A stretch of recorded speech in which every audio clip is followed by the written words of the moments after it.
Hey there, health seekers, and welcome back to day 2 of the Week O Water Challenge.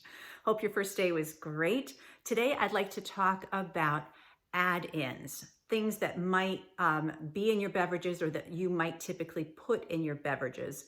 And unfortunately, a lot of times these should really be leave outs because a lot of the stuff that we put in our beverages is moving us away from our health goals instead of toward them. So I'm talking about things like creamers, half and half, oil, butter, sweeteners, and those packets that usually have a lot of chemicals in them that we add to create more flavor or more of a feeling of mouth satisfaction. Do watch out for those because they can really sabotage you. On your bottled drinks, check your labels. So many of them have things in them that you don't want. I actually have a friend who was working very diligently to meet her hydration goals and thought she was doing the right thing by choosing a bottled green tea, and then went and looked at the bottle and realized that she had just consumed 23 grams of sugar. So, check those bottles, make sure that what you're getting is what you want to get.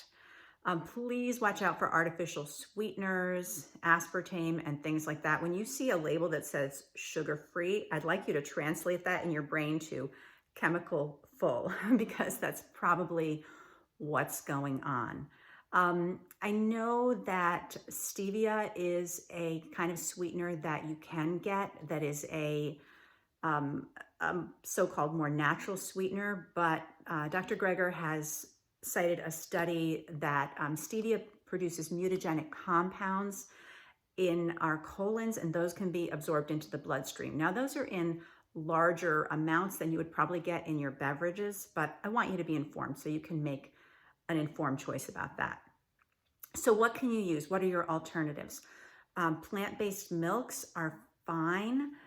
Almond milk, soy milk, cashew milk is probably the one that is going to give you the most feeling of a half and half. It's very creamy. It has a nice mouth feel to it. Do watch out. You want to be an investigator on the labels on those too. Make sure there isn't any added sugar or any added oils or chemicals in those. As far as sugar, honey, maple syrup, those kinds of sweeteners, they're all going to turn into sugar in the body, and you're going to have the inflammation and other things that are going to happen as a result of drinking those. Dr. Greger says that there is one natural sweetener that's okay. It's called yacon syrup. So no, I've never tasted it. If anybody has and you could share your experience, whether it's a yay or a nay, that'd be great. The other thing I like to put in my seltzer are flavored balsamic vinegars. It adds a little touch of sweetness and flavor. So those are some things that you can add in, and some things that maybe you don't want to add into your beverages as you're working toward your hydration goals. Hope that's helpful. If you're in the Facebook group, come on back to the Facebook group tonight. Let's do an accountability check-in, see how everybody's doing with their goals. Stay hydrated.